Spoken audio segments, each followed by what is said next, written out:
ఈరోజు Indian union ముస్లిం league party ఆఫీస్లో media సమావేశం పెట్టి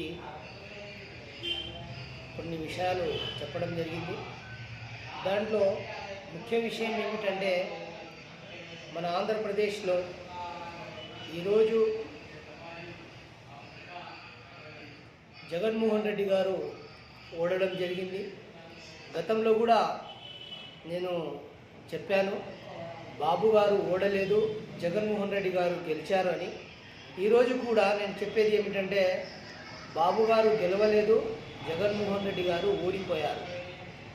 ఎందుకంటే చంద్రబాబు నాయుడు గారు ఆ రోజు ఆంధ్రప్రదేశ్కి సూపరి పరిపాలన అందించారు. జగన్మోహన్ రెడ్డి గారు తన స్వార్థంతో పరిపాలన చేశారు కాబట్టి ఇలా ఓటమి అయ్యారు. ఇప్పుడు నేను ఉన్న ప్రభుత్వానికి కోరేది ఏమిటంటే ముఖ్యంగా భారతదేశంలో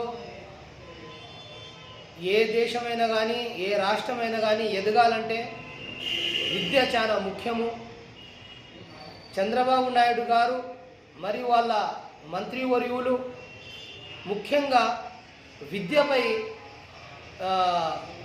ముఖ్య సూచనలు మరియు ఇంపార్టెంట్ దానిపైన ధ్యాస పెట్టాలని నేను ఈరోజు ముస్లిం లీగ్ పార్టీగా కోరుకుంటున్నాను. ఎందుకంటే ఎప్పుడైతే మానవుడిలో విద్య వస్తుందో జ్ఞానం పెరుగుతుంది. అప్పుడు ప్రతి ఒక్కరూ తన కోసము తనకు అవసరాలు తీర్చుకోవడానికి ఎలాంటో ఒకటి పాటు పడతాడు. ఎప్పుడైతే విద్య ఉండడో వాడు అడుక్కు తినడానికి కూడా పనికి రాడు. ఎందుకంటే డబ్బులు లెక్క పెట్టాలనే కానీ చదువు రావాలి, ఏదైనా కానీ చదువు లేనిది ఏమీ ఉండదు. కాబట్టి ఆంధ్రప్రదేశ్ ప్రభుత్వానికి నేను కోరేది ఒకటే, విద్యపై మరియు వైద్యంపై